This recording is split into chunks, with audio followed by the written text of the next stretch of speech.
the most passing yards by a rookie quarterback in a playoff game in NFL history. Here's the list. Russell Wilson, 375 yards against Atlanta in 2013. Sammy Baugh, 335 yards at Chicago in 1937.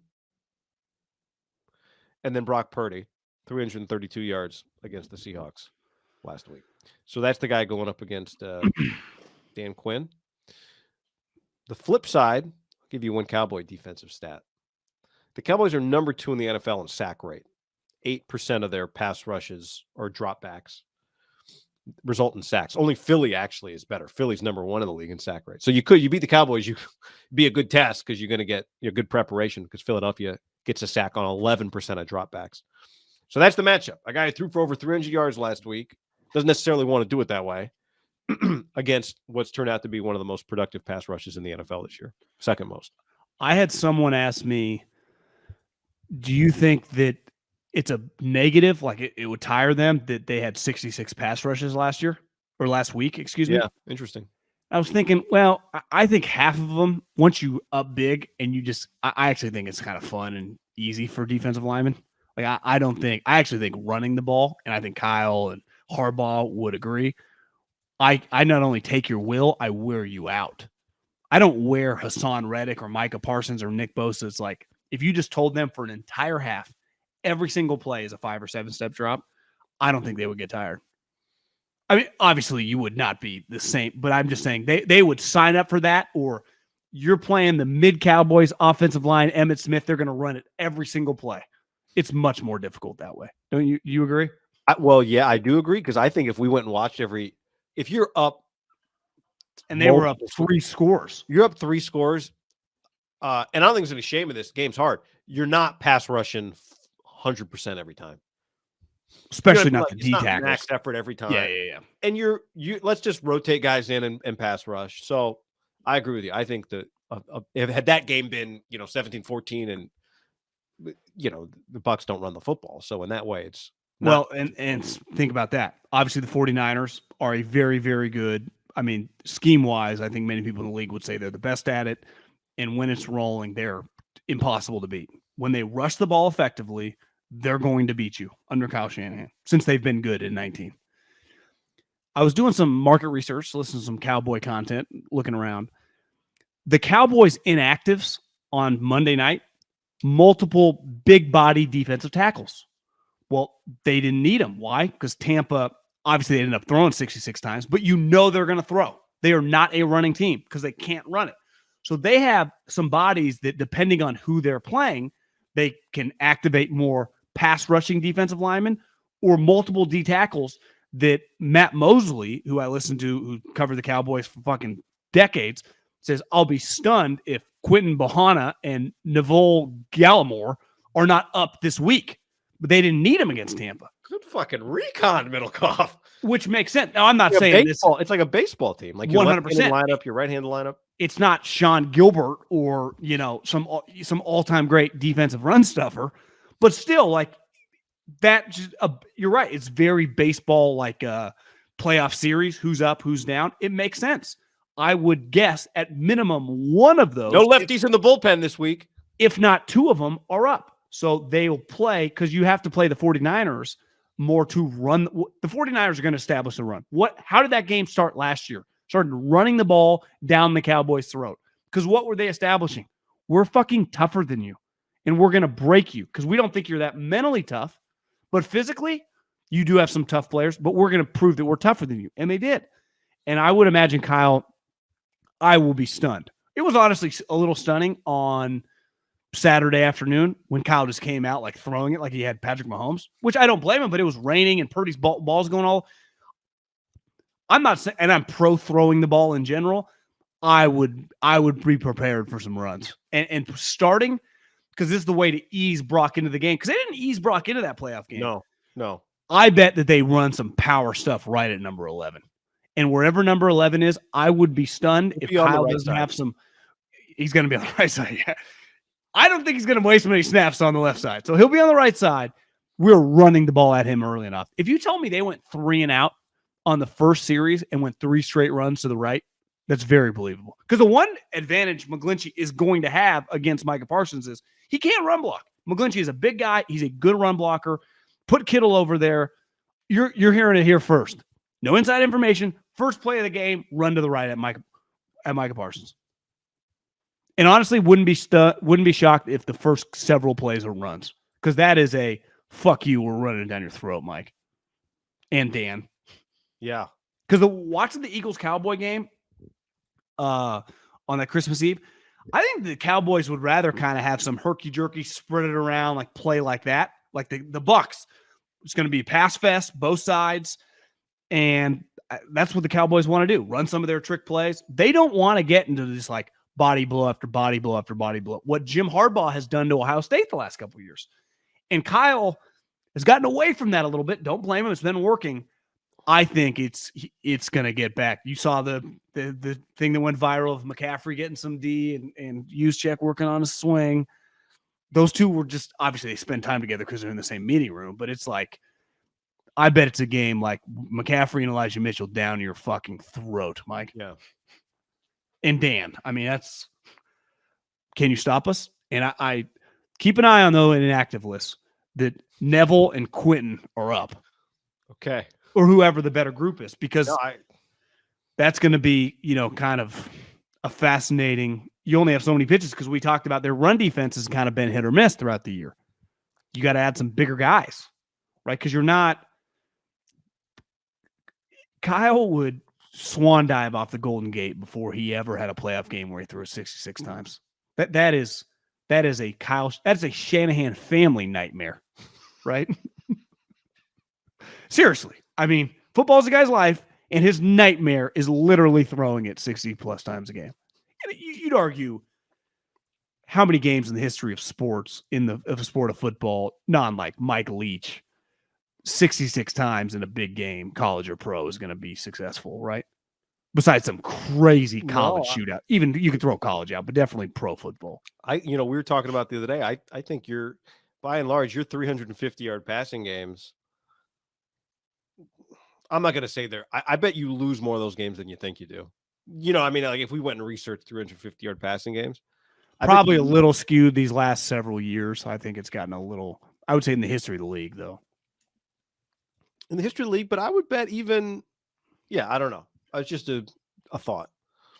But two things to me, and listen, it's old school thinking. Some would say, running the ball, obviously the analytical community wants you to throw it all the time. I do think the two things that always translate, and any good old school football guy would tell you, who has been in the trenches for big games, running the ball and good defense always works in big games. Always. Because what does running the ball do? It slows down the game. And listen, let's just say Dak continues his great game. So he's just playing at a super high level. You're getting Dak back-to-back games of the best of he's ever had. Well, what does running the ball do? Keep him off the field, right? They did that last year against the Packers. You just slow down the game. And then you rely, when they get limited amount of possessions, on the area that's carried you a large percentage until Brock Purdy showed up, the defense. Yeah, and I think the other thing, it when you run the ball for 4 quarters, you are banking on in the fourth quarter it's going to be easier for you to run the ball than it was in the first quarter. And hasn't Kyle been outspoken, like, we call plays for the big picture? Yeah, so you are, at the end of the game if you've got the lead. This is where Kyle, right, the stat of him having the lead or not having the lead going to the fourth quarter. Do you expect them to come out throwing like they did last game? That wasn't weird because it clearly is an advantage, but it was weird. It was weird because it was pouring rain, and Brock airmailed the first one. Now Kyle maybe would argue was like, I just want to get a few out of them, and then we can settle into the game. I don't want to wait till the third series and he's got one pass attempt or something like that. I could see that. Do you have to settle now game 2 of the playoffs, or is it like he settled? He play a playoff game? Boy, I don't know, man. I still think you might need to settle a little bit. Dallas Cowboys at home. This is a different animal. I agree. I'd say you settle on the road. Flat to start the game last week. The what? I thought the Niners did, just as a team, did not quite look like themselves in the first half. I mean, obviously they were trailing, but I thought they just didn't quite have the juice they might have had if they were the 6 seed playing a 3 seed last week. We're up 10-0. Part of it. I know. I just thought like they did not get after the quarterback really in the first half, like they did in the second half. Part of it, they've just been on. I think when you win a bunch of games like this and you don't have to win the ones you're winning at the end, I think it's not the same as the way they got into the postseason last year. That's all I'm saying. Fair. They came out with their hair on fire differently last year against the Cowboys than they did in start to finish in the half against the Seattle Seahawks for sure. Here's the other thing with Brock. Heavy favorites in that game too, so a little weird. The other thing I think in terms of like just settling in, Dallas is just better. Dallas's defense is more disruptive. Dallas's defense is faster. Dallas's defense has the best player in the league that he could possibly face because Nick Bosa is on his team. So I think from that standpoint, it's just you got to settle into this. Maybe it's not settle into the playoffs, but it is settle into this game against this team that's going to try and get after his ass and going to try and make him look the way he looked at the end of the Seattle half. Well, one thing that he didn't have to deal with last week that everyone has to deal with when they're playing Nick, right? And everyone had to deal with J.J. Watt and Aaron Donald and Khalil Mack forever is where Purdy's eyes, the first thing he does is like, where's number 11? And like you said, it's going to be pretty easy. You just look, where's McGlinchey? Number 11. You don't have to look to front side. Any snap that Dan Quinn put 11 over 71, even trying to, I bet there's a rep or two because they're big on like keeping you honest, right? But it's probably a waste. Is this a keep you honest game or is this what are we doing, right? What are we doing? You don't have snaps to waste. Because there were some times in the Eagle game watching that Christmas Eve where Malott of their Eagles left tackle, the rugby player, is now really good. You know, he'll obviously he can rush for both sides, but so you just keep an eye on your right side, which I've said I do think it benefits that you are looking that way naturally, right? It's easy to kind of just move your eyes to see if McGlinchey's missed them. Because that's going to happen, right? There is going to be one of those plays where he just, assuming Kittle or Juszczyk's not there, that Mike whiffs. I mean, whiffs. And honestly, it could happen. One thing Quinn has done, and any good defensive coordinator worth their salt, you can line up a guy like that over a guard. It could be Burford. It could be Brendel. Right. It could be fucking Banks. Probably not Banks because Trent could just throw his arm over there. It'd probably be the center to the right. But more than likely, they're going to whiff. Remember was it Donald that whiffed last year? They whiffed on Donald. Remember that? Yeah. It was Aaron Donald. You don't think they want to move Micah to his backside at all? To Brock's spin side? Yeah, but Trent just block him.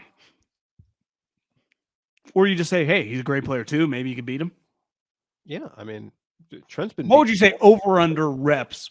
11 lines up over 71. I'd say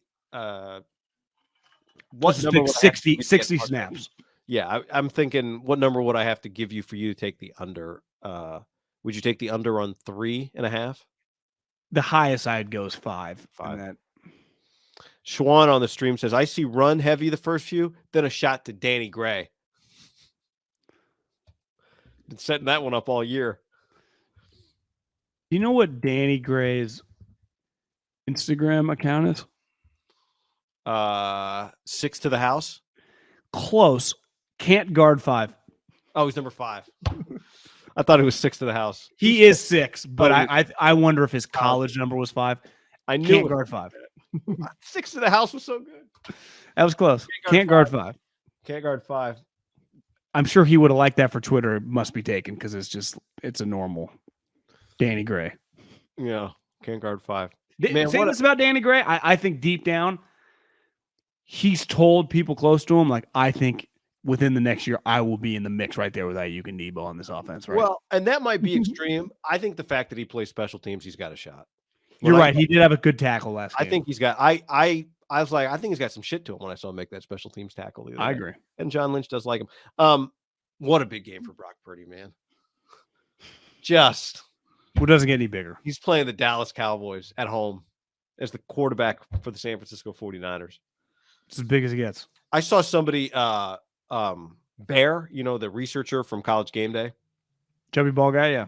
He tweeted like every time he went through the whole thing, but it was like they must have done some Iowa State games. He must like him because he was like every time. First they said Brock, we'll see if he can do this next week. Then they said, we'll see if he can do this next week. Then when are we just going to accept that he's a good quarterback? And Herbie retweeted and was like, exactly. And look, we have talked Brock up a lot. It's incredible. This is it really, I was texting John the other day. I was like, it is pretty mind blowing when you consider where the season was when it started. All the things, I was just logging our highest viewed videos in history. And like the last several months have been a high percentage of them. And it's like, the McCaffrey trade, obviously it like you go back to trade the draft night a few years, but the McCaffrey trade, some of the Brock Purdy stuff, and it's insane. I don't think Brock has played enough that like we stopped checking off all these little markers along the way of his career. And usually you have to play longer than he's had to play to get the opportunity to check all these things off, right? Like quarterback a division clinching win, check. Quarterback a playoff win, check. Quarterback a rivalry home playoff game, check. I guess he did that last week too. Now this Dallas game where, what I'm really interested to see is what kind of game is required of Brock Purdy to win. Is 285 passing yards required of him in order to win this game? I think if you go back, if you use last year as any barometer, and when we went through some of the McCarthy stuff earlier, that to me, that was just about like Mike, not so much last year's game versus this year's game.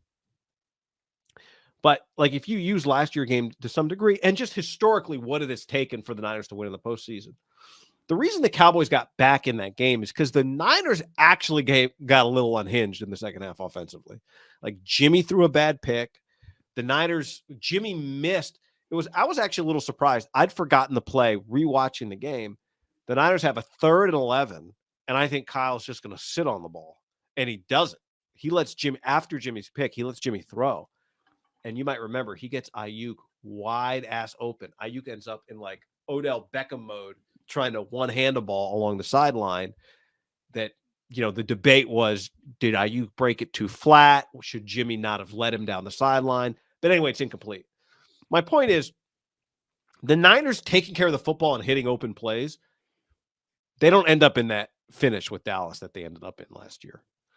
So the recipe is, to this point, one major difference of the two quarterbacks is one guy, his down in a 60-minute game was really ugly. Brock's down has not been that bad. And his high has been higher than Jimmy in terms of explosive play. So it's like he's a better quarter. Like, they were just upgraded quarterback from that version of Jimmy and this version of Brock. Like, Brock's better. Brock's a better player. Yeah, he has been so far. He is, but he missed a couple of these before. Like, you just don't get that many shots to hit the guy wide open and ice the game. If I told you, though, Jimmy Garoppolo, wide open Ayuk, Brock Purdy, wide open Ayuk, $1,000, who you place your bet on? I'm putting it on Brock. But Jimmy's hit it too. That's my point. Is like they've won these games. I'm not acting like Jimmy is some shitty fucking Mike Glennon here. But will he be there on the sideline for the game, John? Well, yeah, he's just in the locker room with Trey, who, did you see he posted some of these when Rand Carthen got the job? Oh, I did. He did 3 of these. I saw him in a boot with like a cane walking to the Niners locker room the other day. Will Trey Lance be the starting quarterback for the Tennessee Titans next year? Great question. Coming up February 27th. Are we off that week? No, we're back that week. I'm just saying the recipe is simple. The recipe is not have to throw for 300. So I'm just very interested to see. But also there's a difference of, like, to me, 300 and I forget the exact length of it, 65 yards or 60 yards or 70 yards. Tebow they hit a slant and he took it to the house, right? Last week. So yards sometimes. Yeah. And this is where it's like, yeah, Brock was awesome, but some of the yards, and this is with any quarterback, no different than I've seen Dak have some picks. Remember when they lost to the Jags? The pick he threw for the pick 6 at the end of the game went off his fucking wide receivers numbers, right? And landed in number 2's hands, and he took it to the house. Right. So it's like not all picks are the same. So it's just like not all 350 yards are the same. Like Peyton Manning's had 300-yard games that are just like, that was surgical. Some guys have had 280-yard games where two of them are 265-yard plays. I mean, that's Catch and runs. 120 right there. And I think Brock and the Niners always benefit from that, right? Their offense is very predicated on get the ball in the hands of a couple guys, Debo mainly, but Kittle. If Kittle has a 90-yard game, I would say on average, any Kittle game over 90 yards, 40% are coming with after the ball's in his hands of those yards, right? Ayuk would be a guy right now that his yards are true. If you throw 100 yards, 8 catches, 100 yards, a lot of those are down the field. Mm-hmm. But Debo and Kittle specifically, a lot of those are, they get a lot after the catch yards. You can as well. I'm not saying you can't, but, so it's just, I think sometimes yards can be kind of, arbitrary based on the individual game. And I think Brock's a little bit last week were at times with, like, to me, the Sammy Baugh game in 37. Is that what you're about to say? Well, like last week's a good example, right? He has 2 touchdown throws to running backs that are kind of dump offs. They were both really impressive passes and plays, right? Yeah. And the one to Mitchell, I think, was, one of the most impressive plays of the day. But if you just look on a box score, like, what does he throw? A wheel route? A guy walks in the end zone? No, you watch the play, right? So it's just saying it goes both ways. Yeah. Football really needs to be put in context on an individual basis. No different than the Cowboy game. You watch it, you go, final score 23-17. This was a hell of a game. But when you actually dive into it, you're like, well, Niners were kicking their ass and they kind of imploded at the end. It really, start to finish, that was not a good Cowboy game, right? And remember, after the game, people were devastated. Like, what the fuck was that? Because the Niners were huge underdogs, came in, hit them right in the teeth. Yep. And if it wasn't for a Jimmy pick, but this gets back to everyone's acting like Miami and Buffalo were close, and the score was. Skylar Thompson did not throw 4 touchdowns on the Buffalo Bills. The Buffalo Bills outgained them by over 200 yards. The New York Giants outgained the Minnesota Vikings by 100 yards. Both teams outplayed them. But what keeps games close in the playoffs, and most times, but definitely in the playoffs? Turnovers. Josh threw 2 picks, and he had a fumble 6. If you tell me Brock throws 4 touchdowns, but throws 2 picks, I'd be like, it could be a tie game in the fourth quarter. Yep. Right? If you tell me it's 4 touchdowns, no picks, I'm like, Niners by 18 plus. Yeah, I know. Well, and that's, I guess you make me think the other interesting thing is just Kyle. Like this Kyle, one of the things we've talked about with Brock being the quarterback is how Kyle has kind of come back out of his shell a little bit. It feels like when it comes to the passing game, does he do more than he needs to? Does he try to get cute? I don't know. I don't think so. He generally doesn't try to get, but sometimes they try to get too cute. It happens from time to time with the Niners. And not a lot, not like the Cowboys. It just occasionally it pops up. Like I'd say, honestly, last year was an example against Dallas. They put Trent Williams in motion to run a quarterback sneak that's going to end the game, and the Cowboys are not going to get the ball back.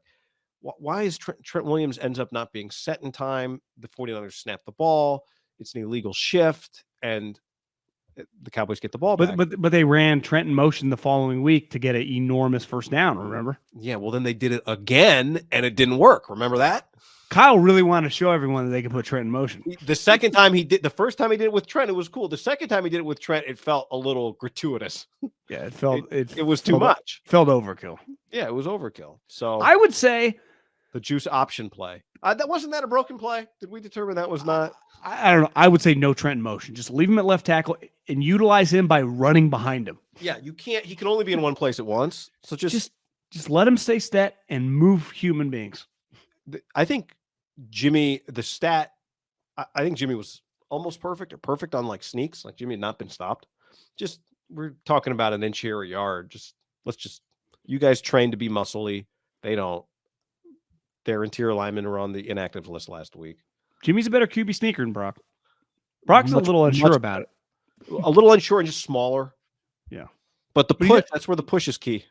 That's where the push is key. A lot of Brock's strength comes from juice. What about quarterback sneak, shift Trent behind Brock? Little risky. Trent could hurt Brock. So I don't know if I'd want him shoving.